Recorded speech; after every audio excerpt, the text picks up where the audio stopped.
आज हमारे पास जो जानकारी है वो बिहार के एक छोटे शहर अररिया से है और पहली नज़र में ये एक आम प्रेस कॉन्फ्रेंस की खबर लगती है, लेकिन इसमें एक ऐसी बात छुपी है जो मुझे लगता है कि मतलब देश के कई छोटे शहरों के लिए एक उम्मीद बन सकती है। ये असल में एक बड़े ट्रेंड का हिस्सा है जिसे हम रिवर्स माइग्रेशन भी कह सकते हैं। Reverse migration? हाँ, मतलब वो लोग जो बेहतर मौकों के लिए छोटे शहरों से बाहर गए थे, अब वापस आकर अपने ही शहर में कुछ बड़ा कर रहे हैं। अरेरिया में ASK फ्रेमर नाम की ये जो पहल है वो इसका एक बहुत सटीक उदाहरण है। ठीक है, तो एक नया कोचिंग सेंटर खुल रहा है। पहली नज़र में ये कोई बहुत बड़ी खबर नहीं लगती है ना, जो नीट और IIT JEE की तैयारी कराएगा। लेकिन जब हम प्रेस कॉन्फ्रेंस के डिटेल्स में गए तो एक दिलचस्प कहानी सामने आई। कहानी यह है कि यह सिर्फ एक और कोचिंग सेंटर नहीं है, यह उस बहुत बड़ी और पुरानी समस्या का हल निकालने की कोशिश है जिसमें 12वीं के बाद अच्छी तैयारी के लिए छात्रों को मतलब पटना, दिल्ली या कोटा जाना पड़ता है। हाँ, हमेशा यही होता आया है। तो ये इस बात का सबूत है कि अब अच्छी पढ़ाई सिर्फ बड़े शहरों की जागीर नहीं रही। और यहाँ पर जो बात मुझे सबसे ज्यादा दिलचस्प लगी वो है इसके डायरेक्टर धीरज कुमार की अपनी कहानी। वो खुद अररिया के गांव पोठिया से आते हैं, बाहर जाकर पढ़ें, पटना में फिजिक्स के एक जाने माने टीचर बने और अब वापस अपने शहर आए हैं। और यही इस पूरी पहल की जान है। देखिए, सिर्फ फिजिक्स पढ़ाना एक बात है, लेकिन पोठिया गांव से आने वाले छात्र की झिझक को समझना, उसके सवालों को गंभीरता से लेना, जो शायद दिल्ली के छात्र के लिए बहुत मामूली सवाल होंगे, बिल्कुल वो असली फर्क पैदा करता है।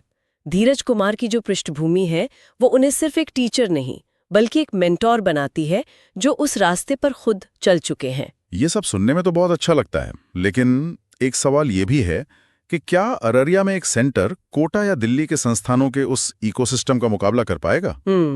मेरा मतलब है वहां सिर्फ पढ़ाई नहीं बल्कि हजारों छात्रों के बीच वो 24 घंटे का कॉम्पिटिटिव माहौल भी होता है। क्या वो माहौल यहाँ बन पाएगा? आपका सवाल बिल्कुल सही है और यही इस पहल का सबसे बड़ा चैलेंज भी है। लेकिन हमें ये भी सोचना होगा कि इसका एक और बड़ा फायदा है। अच्छा, सोचिए, इसका असर सिर्फ छात्रों पर नहीं बल्कि पूरे शहर की अर्थव्यवस्था पर पड़ता है। जब छात्र बाहर जाते हैं तो उनके साथ साथ ट्यूशन फीस, रहने का खर्च और मतलब बाकी सारे पैसे भी शहर से बाहर चले जाते हैं। हाँ, ये तो है। तो ये पहल उस ब्रेन ड्रेन के साथ साथ मनी ड्रेन को भी रोकने की एक कोशिश है। मतलब ये सिर्फ एक इमोशनल कनेक्शन नहीं है, इसके पीछे एक मजबूत इकोनॉमिक तर्क भी है। हाँ, संकेत तो यही है, लेकिन हमें ये भी देखना होगा कि ये बदलाव कितना टिकाऊ है। कई बार ऐसी पहले जोश में शुरू तो होती हैं, पर लंबे समय तक क्वालिटी बनाए रखना मुश्किल हो जाता है। सही बात है। हालांकि जिस तरह उन्होंने प्रेस कॉन्फ्रेंस में स्थानीय पत्रकारों को शॉल देकर सम्मानित किया, वो दिखाता है कि वो सिर्फ बिजनेस नहीं बल्कि समुदाय के साथ एक रिश्ता बनाने की कोशिश कर रहे हैं। ये छोटी सी बात लंबे समय में बहुत मायने रखती है। तो अगर हमें इस पूरी चर्चा को एक लाइन में समेटना हो तो वो ये है कि अरेरिया में ASK फ्रामर का खुलना सिर्फ एक कोचिंग सेंटर की खबर नहीं है। ये अपने ही शहर में रहकर बड़े सपने देखने और उन्हें पूरा करने का एक मौका है जो टैलेंट और पैसा दोनों को शहर में ही रोकता है। और ये हमें एक बहुत जरूरी सवाल पर छोड़ जाता है। जब बेहतर अवसर घर के पास उपलब्ध होने लगते हैं तो ये छात्रों के लिए प्रतिस्पर्धा के मायने कैसे बदल देता है? क्या इससे स्थानीय स्तर पर मुकाबला और भी कड़ा हो जाता है या यह उन्हें राष्ट्रीय मंच के लिए और बेहतर तरीके से तैयार करता है? ये सोचने वाली बात है। फोकस करें, इसलिए अररिया मेरा होम टाउन है, इसलिए अररिया को इससे मन चुना है। क्या गरीब बच्चे भी आपके कोचिंग में एडमिशन ले पाएंगे? बिल्कुल 100% ले पाएंगे, क्यों नहीं ले पाएंगे। मैं इतना आप लोगों के सामने प्रेस कॉन्फ्रेंस में बोल रहा हूँ कि अगर किसी बच्चे में टैलेंट है जो नीट और IIT क्वालिफाई कर सकते हैं, ये मैं वादा करता हूँ कि पैसे के कारण उस बच्चे की पढ़ाई नहीं रुकेगी। इसकी जिम्मेदारी मैं आप सबों के सामने लेता हूँ। एडमिशन कब से स्टार्ट हो रहा है? 18 जनवरी से ओपनिंग है, उसी दिन से एडमिशन स्टार्ट हो जाएगा।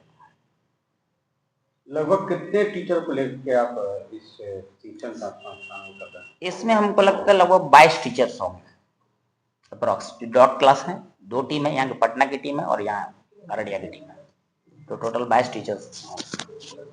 कई सारे यहाँ पे इंस्टीट्यूट खुले हैं इस तरह के, लेकिन डेवलप नहीं कर पाए यहाँ पर। जो लोगों का माइंड है वो जो कि दिल्ली, कोटा, मुंबई जाके पढ़े, कैसे डेवलप करेंगे आप बच्चों को? नहीं, वो तो है ही, क्योंकि हम खुद यहाँ से बाहर जाके पढ़े हैं, तो ये तो हमको पता है कि इसके लिए काम करना पड़ेगा। लेकिन यदि हम इस क्षेत्र में काम कर रहे हैं और अगर हम आगे बढ़ के काम नहीं करेंगे, हम इससे भागेंगे, किसी न किसी को तो आगे आना ही पड़ेगा इसके लिए। तो हम प्रयास करेंगे और हमको यकीन है कि अगर एक बार रिजल्ट आएगा तो फिर बच्चों का कॉन्फिडेंस और पेरेंट्स का कॉन्फिडेंस, सबका कॉन्फिडेंस बढ़ेगा। तो मेन तो है सबसे पहले बात कि रिजल्ट होना चाहिए और उसके लिए हम तैयार है कि रिजल्ट देंगे। तो आज न कल धीरे धीरे कॉन्फिडेंस, एक अचानक से तो बढ़ेगा नहीं, धीरे धीरे बढ़ेगा। मेरा नाम धीरज कुमार है, मैं अररिया डिस्ट्रिक्ट से हूँ। मेरा गांव पोठिया गांव है, ठीक ना, रामनगर पोठिया, और वहाँ मैं 5 साल से 4GS निःशुल्क शिक्षण संस्थान चला रहा हूँ। और ये मेरा दूसरा ब्रांच है अररिया में, आस्क फ्रेमर के नाम से, एटीट्यूड स्किल एंड नॉलेज से है। और पटना में फिजिक्स पढ़ाता हूँ, यहाँ भी मैं फिजिक्स पढ़ाऊंगा और वीक में हमको 2 या 3 दिन में यहाँ मिलूंगा।